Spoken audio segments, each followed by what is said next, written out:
mana Habib Saleh Tanggul? Habib Saleh bin Muhsin Al-Hamid, wali besar di Jawa Timur. Kalau kita pergi ke Jawa Timur, tanya semua Jawa Timur itu kenal Habib Saleh bin Muhsin Al-Hamid Tanggul. Beliau terkenal doanya lebih cepat dari kilat. Nah, satu waktu beliau diundang oleh pemerintahan Saudi. Ketika itu pemerintahan Saudi mengundang beliau, diundang. Nah, ini ada keterkaitan. Kenapa sih kok jamaah haji Indonesia itu bisa gampang ke Indonesia dan mendapatkan fasilitas yang enak di sana? Ada keterkaitan dengan cerita ini. Nah, Habib Saleh bin Muhsin Al-Hamid Tanggul, beliau pergi.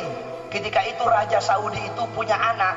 Anaknya Raja Saudi itu, mohon maaf, tidak punya kemaluan belakang, tidak punya dubur. Jadi kalau buang air besar, buang air kecil, jadi tidak punya kemaluan dia. Dari kecil cacat. Jadi kalau buang air kecil, buang air besar, dilubangin dari sini. Sakit cacat dari kecil dia. Nah, berobat ke dokter kemana-mana. Ketika itu teknologi nggak kayak sekarang. Ketika itu berobat kemana-mana tidak bisa sembuh. Datang diundang Habib Saleh atas wasilah Habib Alwi Al-Maliki. Ketika itu mufti di Makkah. Kata Habib Alwi, Raja, udah undang Habib Saleh dari Pulau Jawa. Insya Allah kalau beliau doakan langsung sembuh. Pergi Habib Saleh datang. Ketika Habib Saleh datang, Raja bikin jamuan luar biasa. Ketika itu anaknya Raja lagi duduk di situ. Datang Habib Saleh dikawal. Habib Saleh datang. Ketika itu dari semua orang yang hadir, cuma satu orang yang dipukul sama Habib Saleh. Siapa yang dipukul? Anaknya Raja. Dipukul sama Habib Saleh dari belakang.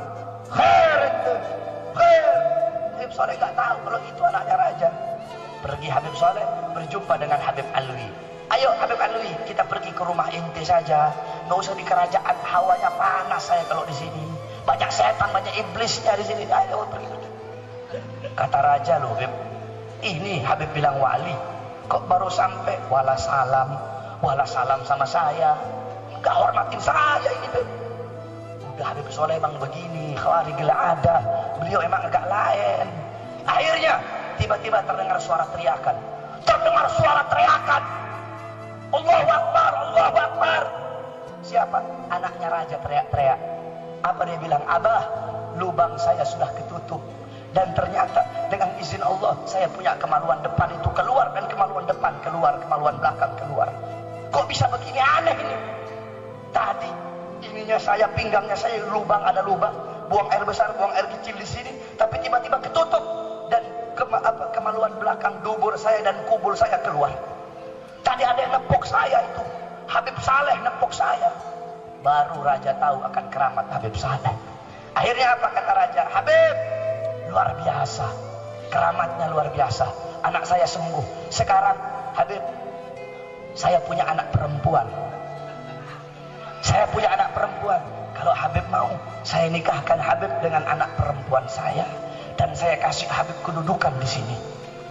Apa jawaban seorang ulama? Apa jawaban seorang aulia? Apa jawaban beliau? Oh maaf, tidak. Di rumah saya punya istri Syarifah lagi nunggu. Jadi kalau laki-laki itu Habib, perempuannya Syarifah. Saya punya Syarifah nunggu di rumah. Tidak tergiur saya, kata Habib Saleh. Akhirnya kata Raja lagi, Habib, saya kasih Habib uang emas 1 peti. Apa kata Habib Saleh? Raja, saya lebih kaya dari kamu. Kalau perlu saya yang kasih kamu. Kamu kasih saya emas 1 peti buat apa? Saya lebih kaya. Saya tidak saya terima, kata Habib Saleh. Akhirnya apa? Dibisikin oleh Habib Alwi. Habib Saleh, ambil itu uang emas, bukan buat Habib, tapi bagikan kepada keluarga-keluarga, kepada para habaib, para ulama yang susah, yang berada di Yaman. Makanya di Yaman itu, di Hadramut, Habib Saleh Tanggul terkenal yang paling kaya di Indonesia. Padahal tidak, beliau orang miskin. Kenapa? Karena ketika itu emasnya Raja itu dibawa ke Yaman, dibagi-bagikan ke orang Hadramut. Hada min Saleh Tanggul, ini dari Saleh Tanggul, ini dari Habib Saleh. Jadi orang-orang sana kira Habib Saleh orang paling kaya, bagi-bagi emas. Padahal tidak.